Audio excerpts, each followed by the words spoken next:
Hello Gemini, welcome or welcome back to my Body and Heart Tarot Therapy. I'm here to do the reading for what's left of January and first half of February 2021. Welcome to 2021, Gemini. Having fun already? So let's go with this. This is a general reading for Gemini, Sun, Moon, and Rising signs. If it resonates, it resonates, and if it doesn't, it just doesn't. It's not your reading. Take what works for you, let the rest go.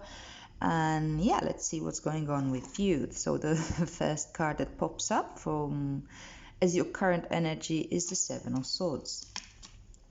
Very well. Let's see what's the challenge for Gemini. The World. Okay. Let's see what's the advice for Gemini.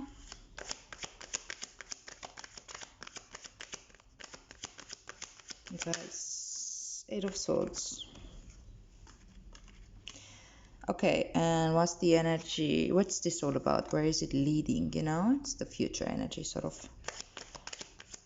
What's this building up to?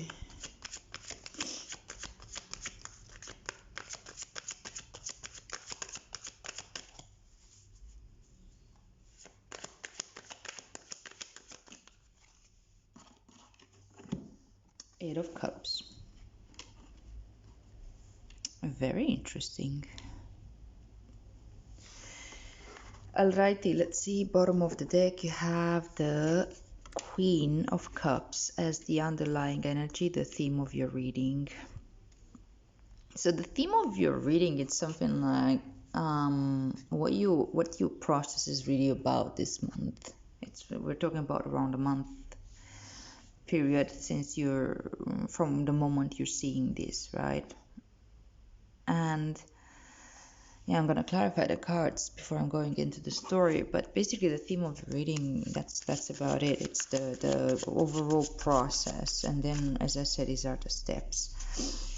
Okay, let's see. What is the Seven of Swords here's current energy for Gemini, Sun, Moon, and Rising signs? That's too many, darling. Please. Okay.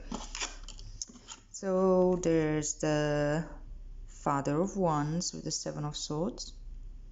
All right. Why is the world here as challenge?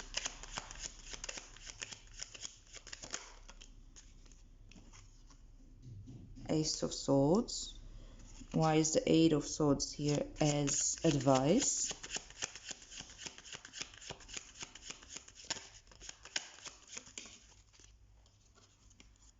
Death. And why is the Eight of Cups here as future energy?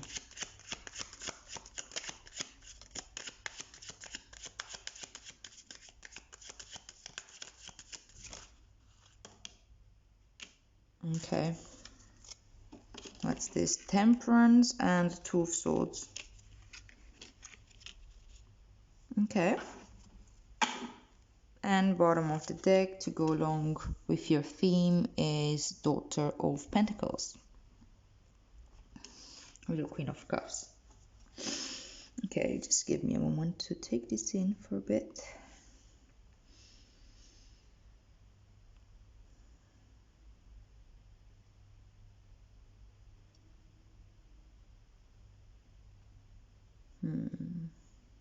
Okay.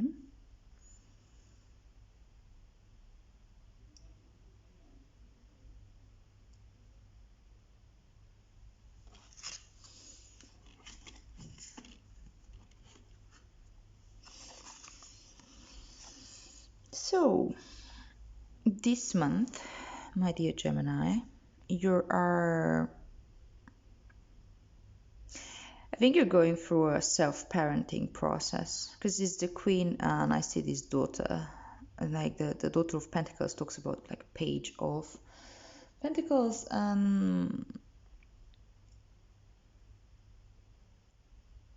think that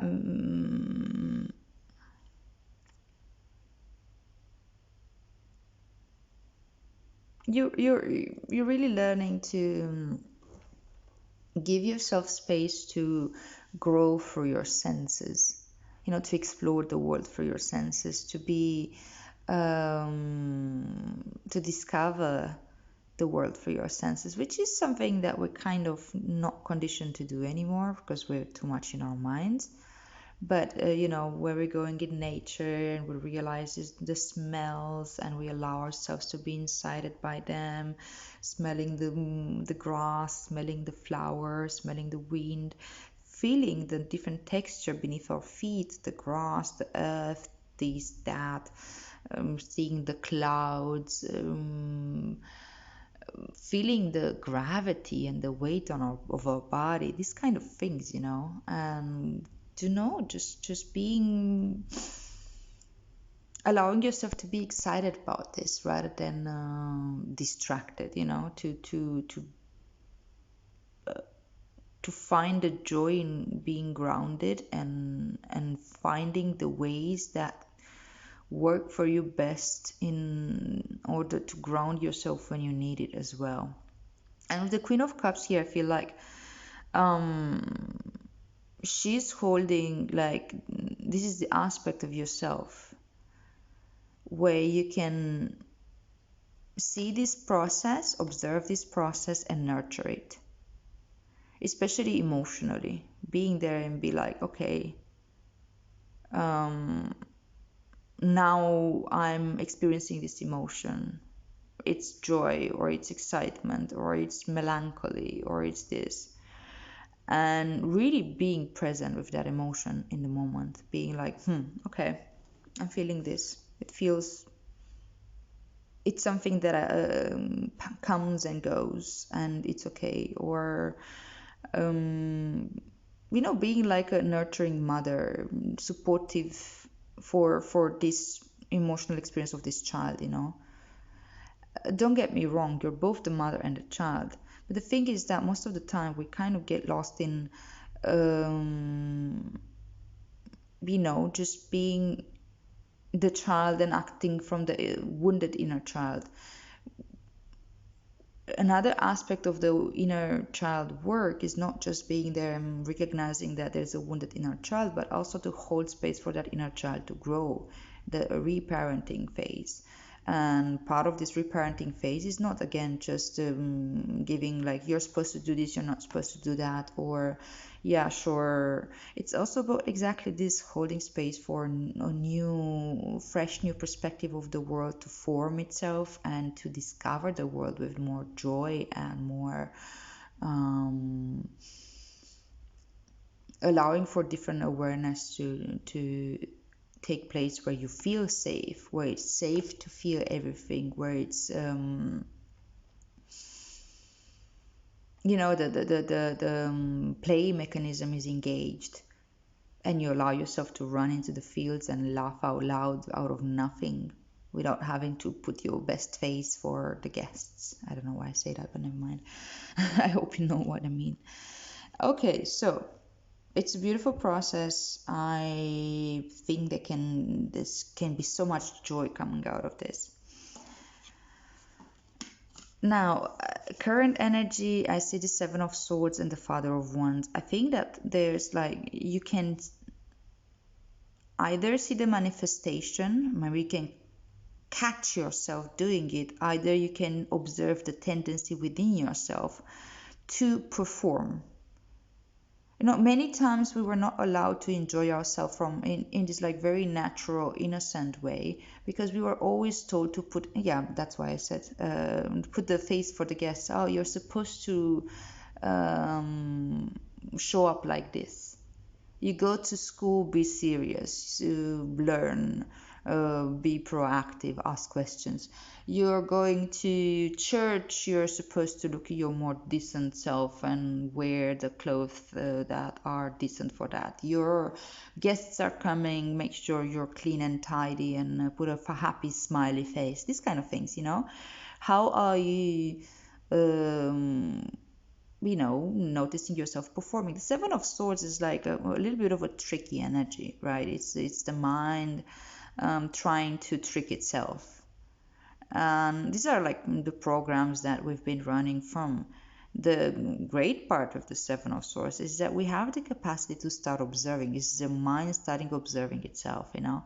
So as much as the mind is trying to trick itself, now there's like an expansion of that, and you see that there's like, oh, I can see it happening, and being aware of it is the first step, you know, observing it until again and again and again without judgment, allowing it to happen without saying like, oh my god, that makes me a horrible person, or things like this or things like that. So yeah, whenever you notice within yourself the tendency or the need, or when you catch yourself within the act of starting to perform in a certain way, just hold space for that. Be like this beautiful Queen of Cups, and be nurturing to that experience, and go beyond what's really happening and see what's going on, a deeper layer. Like, of course, you're performing if you find yourself in this situation because maybe a part of you needs to feel safe, or feels rejected, or feels like it needs to show up in a certain way. That's the part of you that needs that kind of like reassurance and emotional support. Like, hey, I see you, darling.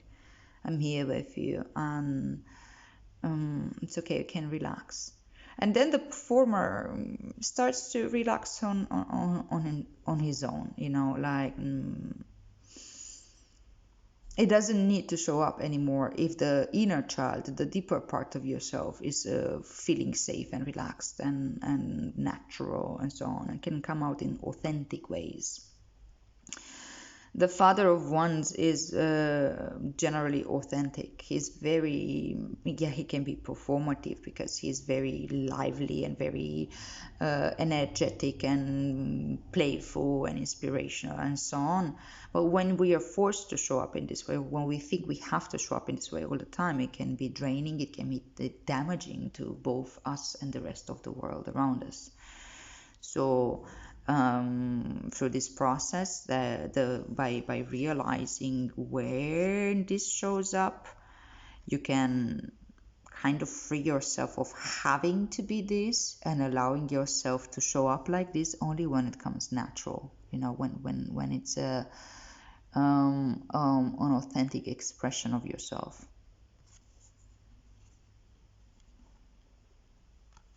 Okay, so let's see what's the challenge here.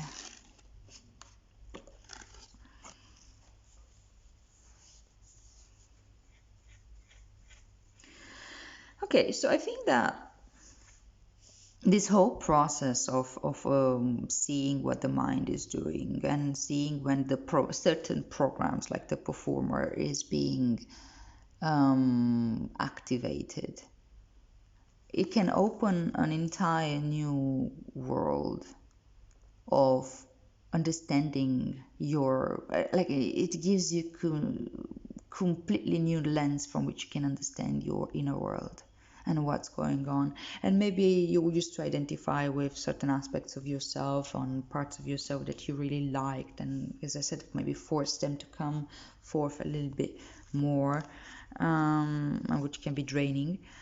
You know, this opens a completely new door, and it can you can learn so much about yourself. Like, look at this sword here with like the lightning strikes, is like, and the infinity with different colors shows like knowledge and understanding of different aspects of life and yourself, because the more you learn about your inner world and how these things work, the more you understand the world in itself, because you are an expression of it. And again, this is challenging though, because you need to trust in your changing perception. You need to trust in this like insight that comes from being able to observe what's here and not to fall into judgment. So the door is opening. Question is, are you willing to step through?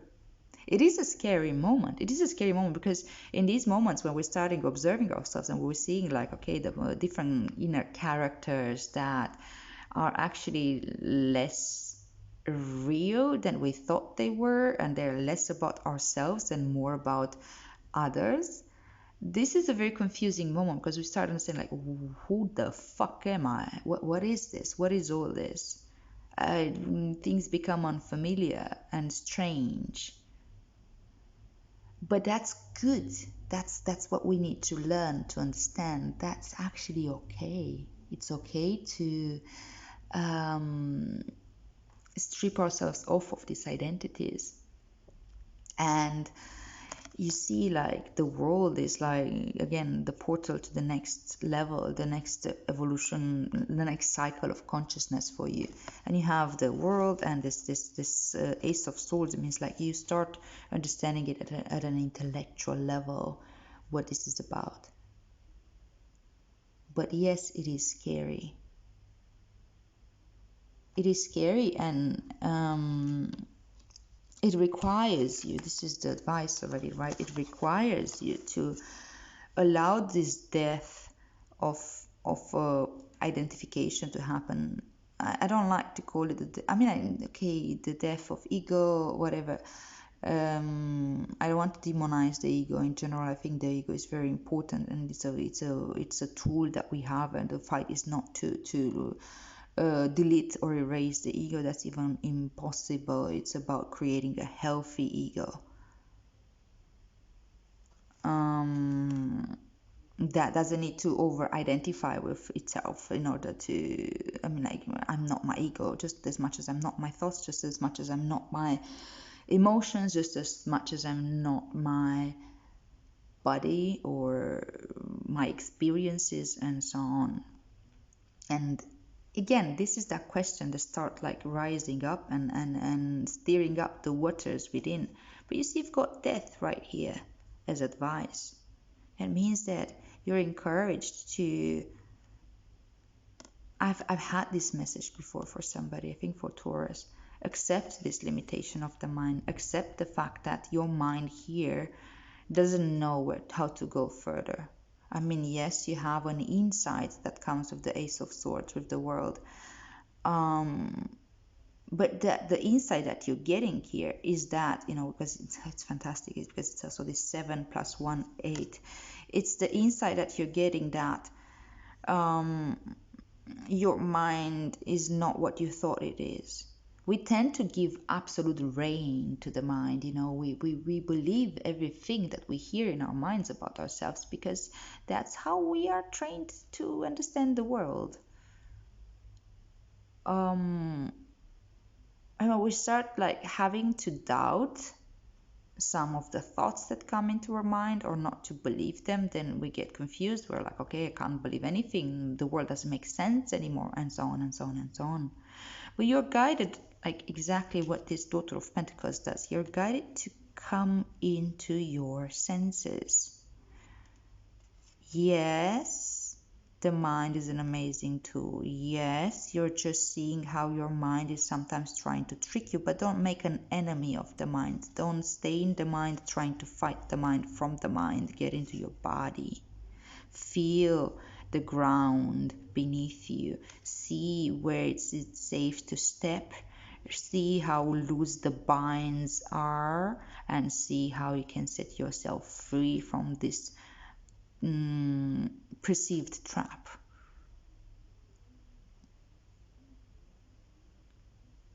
It's an amazing process of like understanding that I'm not my mind, that I'm not my thoughts, that I don't need to perform, that I don't need to, like, when I see it happen, it's not that I'm telling you don't do it. It's about observing it and see what's going on and learning how to shift focus. That's why grounding is the main theme of this month for you, and doing it so with a lot of compassion, awareness, and emotional support. And yeah, death is imminent. Okay, it's a deeply transformative process when we start letting go of these identifications, and the need to the over reliance on certain programs within ourselves, of certain characters, of certain, I need to show up like this, I need to be like that, you know the drill.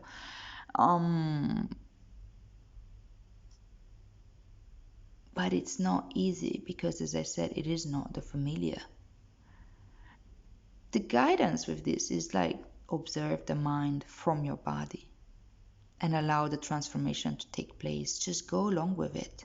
It's much easier to do so when you're not over reliant on your mind. You don't need to know.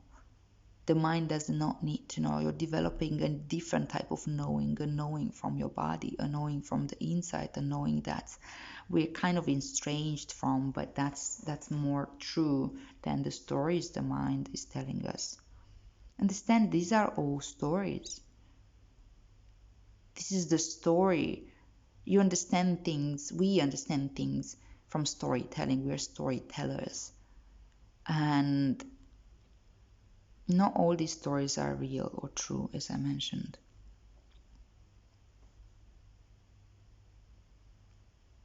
Some stories need to be let go of because they're not serving you. And, you know, eventually, with a lot of practice, it's also what they teach in Buddhism. We learn to let go of the stories and identification whatsoever. Like, we may not need them anymore once we go deep enough within ourselves and we find that center within, and we find that awareness of who am I, or what am I, if that makes sense, maybe even more than who am I. And, you know, like, dissolving the ego is not declaring war to the ego, it's just awareness of egolessness, by simply experiencing something beyond your ego for a moment. That's what ecstatic experiences do. That's what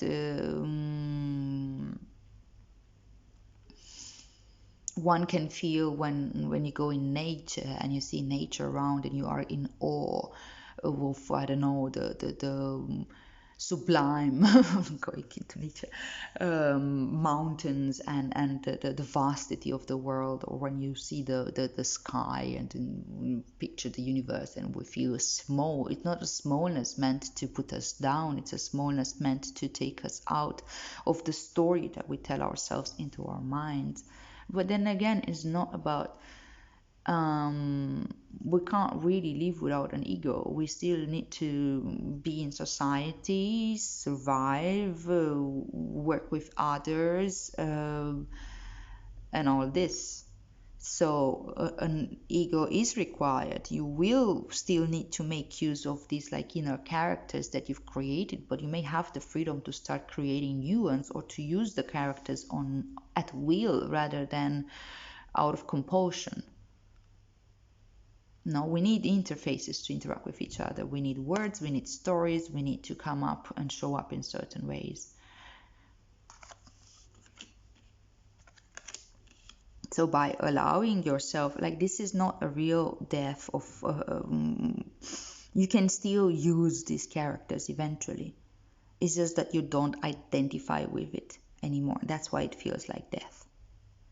Then that's why it feels so scary, because like we like to know. We just like to know. The mind likes to know. But hey, there's so much freedom when you're finally descending from the mind and getting into the body, and use that as the main guide. Understanding your emotions, understanding your sensations, understanding your senses, understanding all this, and navigating the world through that. Okay, and this is empowering you to then move forward from an emotional landscape that maybe you've had enough of. You know, maybe you've been used to feel for so long in certain ways about yourself, maybe good enough, maybe not good enough, maybe you're used to reward yourself when you show up in a certain way. Like, you know, there's all that saying, there's all new agey pop culture spirituality of like love yourself, love yourself, love yourself, and we love ourselves more or whatever. If I do my yoga or my morning meditation or this or this or that, but if I don't show up the way I want to show up, then I don't really love myself anymore, you know, and I'm scolding myself and I'm like being tough with myself and so on. I think that this happens naturally as you're giving less and less weight and heaviness to the stories and identifications. You don't reward yourself with this like feeling of self-love and self-compassion only when you show up in certain ways that you endorse and you like. You start seeing also what's behind the shield and the parts of you in pain, and you are learning to give them compassion and actual awareness and love. And that's again, it's empowering you to find a new way to relate to yourself, and it's bringing like a lot of like emotional balance, and it's birthing something, a new way of being that was obscured to you for a long time, that you haven't had access to. And it makes sense, you know, it makes sense that we don't have access to these parts because these are points of pain. We are forced to perform in certain ways in our environment because certain aspects of ourselves are being rejected, and that's normal. That's how we grow up as society. I really feel I'm repeating this message.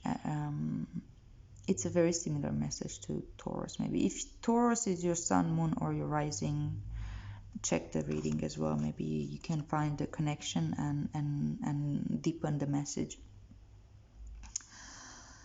Okay.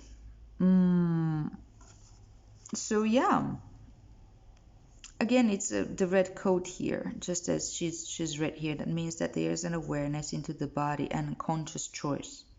There's a conscious choice here of moving away from this emotional landscape. You're not being chased off. You're not being forced to.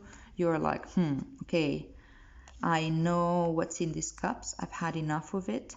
I'm going out now looking for the missing cup. You see, there's a missing cup here that will bring fulfillment to my emotional experience, that will help me integrate these aspects of myself that had been like obscured and hidden, and build more and more what's that, yeah, emotional resilience, and start being curious. Honestly, this is like Temperance is the alchemist. Start being curious of like what's really going on in here.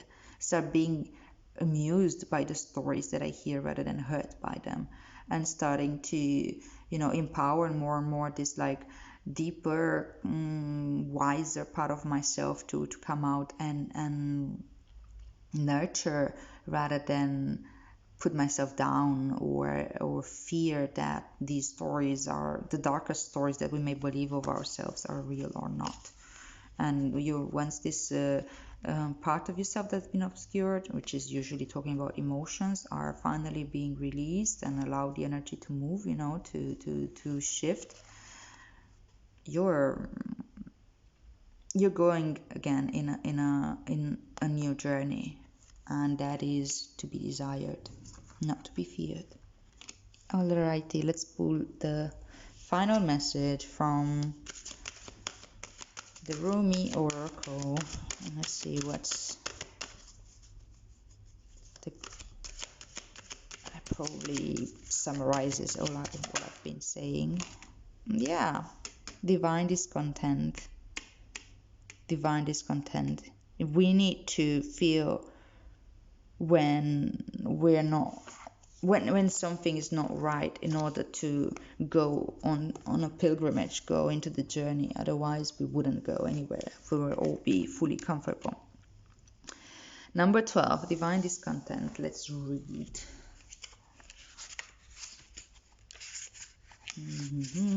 Where are you?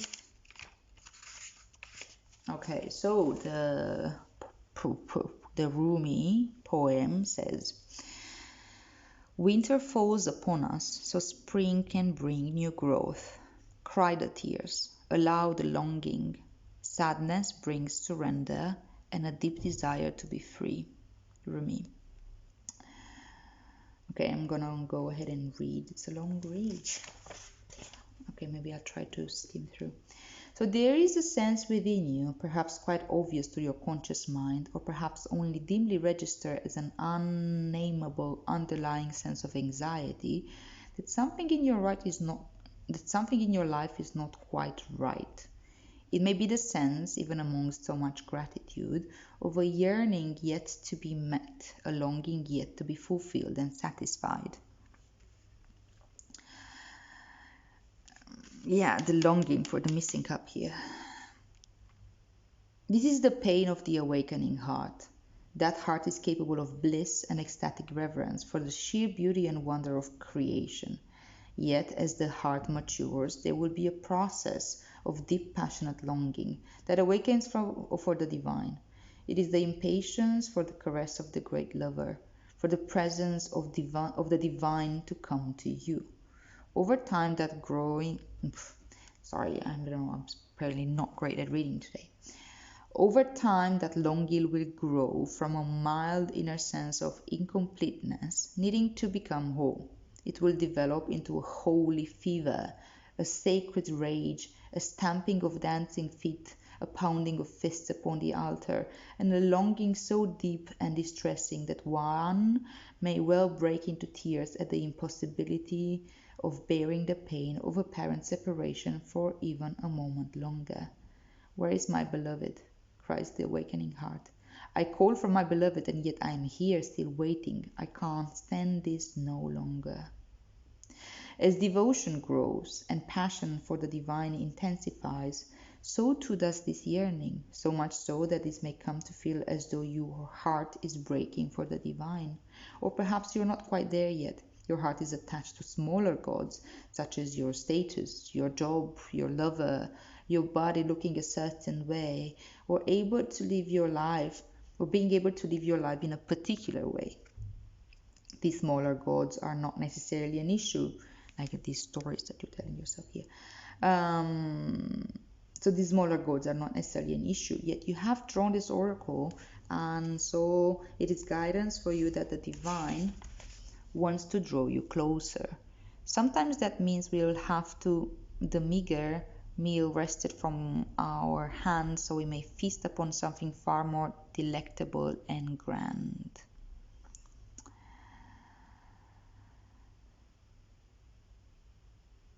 Make your relationship sacrosanct. Seek the divine in all things. When you cannot, when the power of lesser gods has you in its grip, acknowledge it. Bear witness to it. Yes. Do not chastise. Instead, be truthful. Let your heart break and lie prostrate on the floor, hands clutching and head bowed, as though only your sadness and plight could steer the heart of the divine beloved into descent of succor and grace, saving you from a life far too bland for your exquisite Epicurean palate.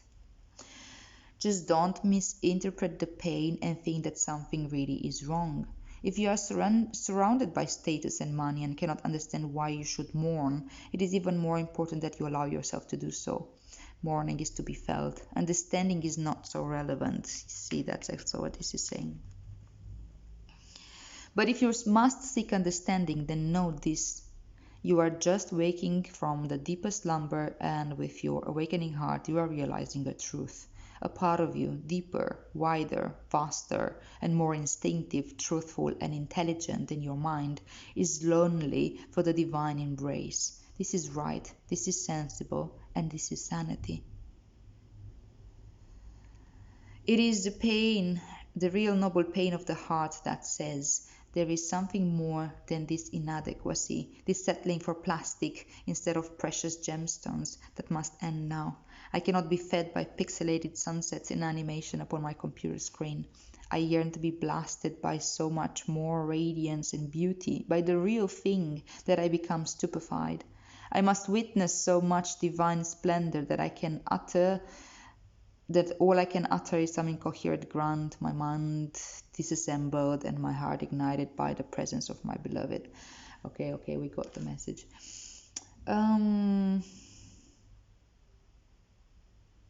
Okay. So the discontent divine growing within you is the beginning, not the destiny. Its purpose is to lead you into your greatest connection with divinity. Do not resist it. Witness it. Do not dismiss it, trying to cover up its smell with rose petals. Let your rank disconnect be the pathway to divinity. Look beyond what is and what has been prized and treasured and is now found to be plated and not the precious gold it was once esteemed to be. Don't be scared.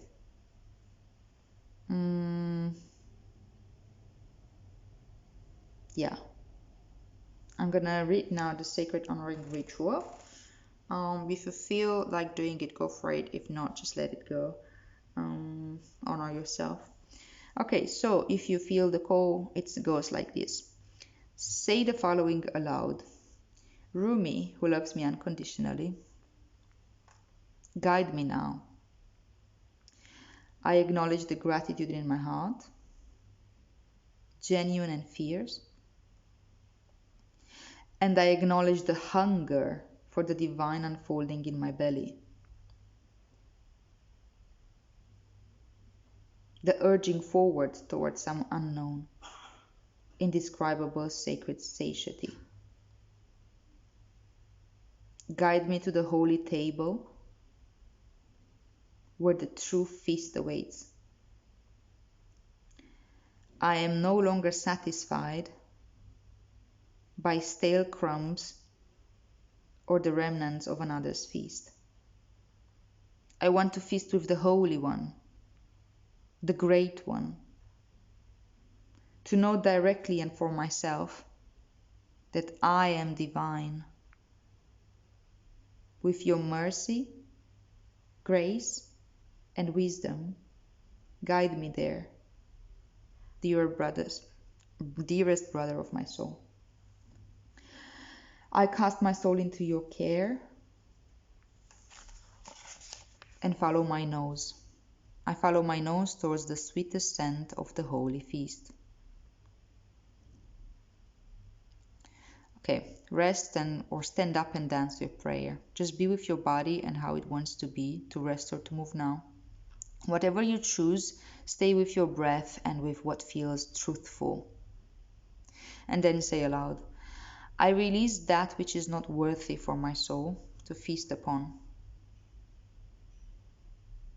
I do not decide this for myself from a place of distrust or judgment. I surrender my attachment and I trust in the sacred workings of life to present to me what is needed. I surrender in sacred trust. I surrender. May my life be governed by love for the greatest good and in holy service to love now. So be it. Hence you have finished your ritual. Okay, this was a long one. Alright, Gemini, I hope that this reading makes sense to you and that it's been helpful. If you resonate with this reading, please like, share, subscribe, comment, get involved in however way you find fit. So the channel can grow and can reach more people that can benefit from these messages. Have a wonderful process. Thank you for the hard work you're putting out there for yourself and for the benefit of all beings. And I'll see you here next month.